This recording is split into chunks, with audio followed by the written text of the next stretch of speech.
Hello, this is Joshua for Frost Dragon Designs, and today I'd like to talk to you about my Cello Cat Hard Enamel pin. This pin is part of my monthly Cute Cat Pin Club. Every month, members of the club get a new cute cat pin sent to them directly in the mail. If you join the club any time before the end of September 2024, the first pin you'll receive is the Cello Cat. Now, let's get into the design.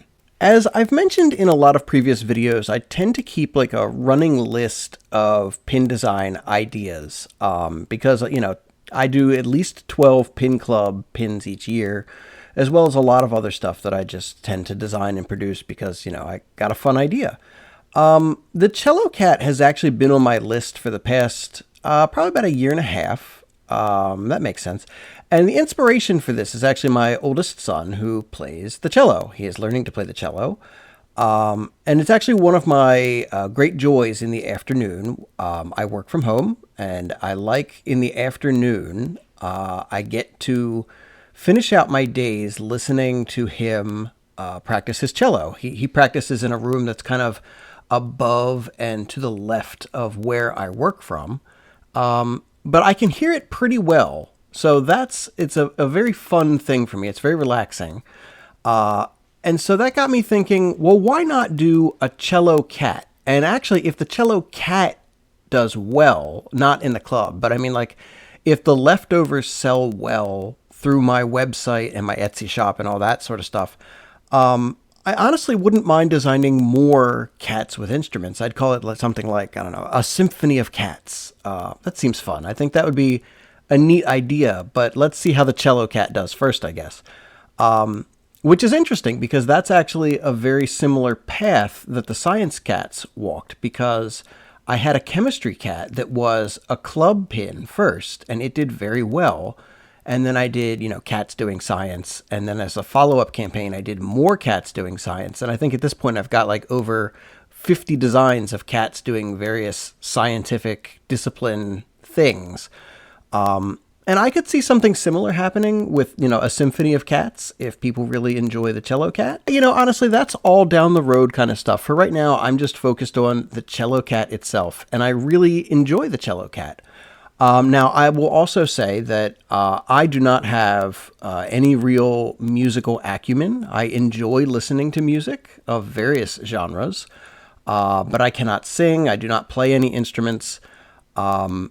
I know I could learn, but I mean, like, with what time? It's a challenge as you get older, as I'm sure many of you know. But as I said, my oldest son plays cello, and that was greatly to my benefit while I was working on this pin design. One day when he was in there practicing, I said, hey, can I snap a quick reference photo of you? And he said, sure. As kids tend to do. He's a young teen, and I think he was like, okay, sure, whatever, Dad.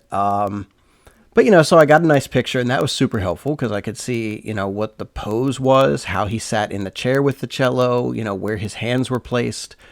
And that was very helpful in getting this to be a realistic pin design. And that's really important to me with all of my pin designs, honestly. My wife is also very musically inclined. And, anytime there's a TV show or a movie or something and somebody's, obviously fake playing the piano, she calls it out because she, is rather musically inclined.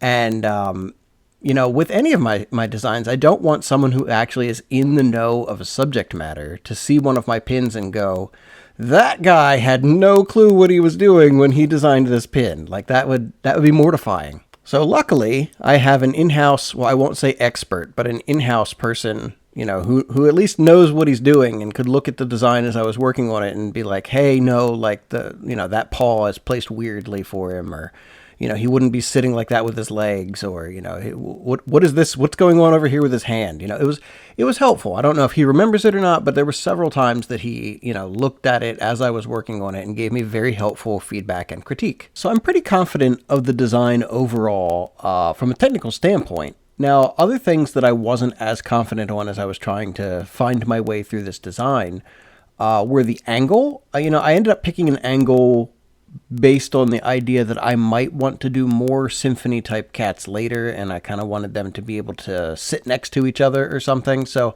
I tried my best to imagine what a good pose for that would be. But the other thing that was really kind of plaguing me was the coloration, because I like to do a lot of black cat pins, but black fur and his kind of black tuxedo, I was concerned that they would blend together. I tried tan cat fur and orange or brown at one point, and gray, I think. None of them really looked correct to me. That's not to say that if I do more symphony cat pins that I wouldn't choose other fur colors for other cats, or maybe have some of them be female cats. I don't know. In symphonies, do the female performers, do they also wear tuxes? I don't know how that works. I guess that's something I'd look into. But, overall, the color scheme, I still ended up going with black on black, black fur, black tux. It looks good. I was a little concerned about how difficult it might be to read, but I think overall it reads clearly enough that it's not a huge concern for me. The other thing that was a little concerning with this design was on all of the cellos that I looked at, they have kind of this gradient of color. Like the outer edge seems to be a darker color and it gets lighter as it gets to the center of the instrument. And I really didn't want to do that with, a metal line and two different colors of enamel, because I thought the metal line looked kind of intrusive. So what I ended up choosing to do was use screen printing for that darker wood color on the face of the cello. Screen printing adds an additional cost to production. Screen printing can go awry and cause otherwise beautiful pins to look kind of weird. Thankfully, it worked out in this case. It looks good. I'm very happy with how these pins look in person. I'm sure you'll love them as well. So overall, I'd say this project, went very well. So anyway, I hope you've enjoyed watching me design this pin. I hope you've enjoyed hearing me talk about some of the thoughts I had while I was working on it. If you did, please go ahead, like, and subscribe. I try to release 1 to 2 new videos a week, and I would love to have you along for the next one. Thank you again so much for your time, and have a great rest of your day.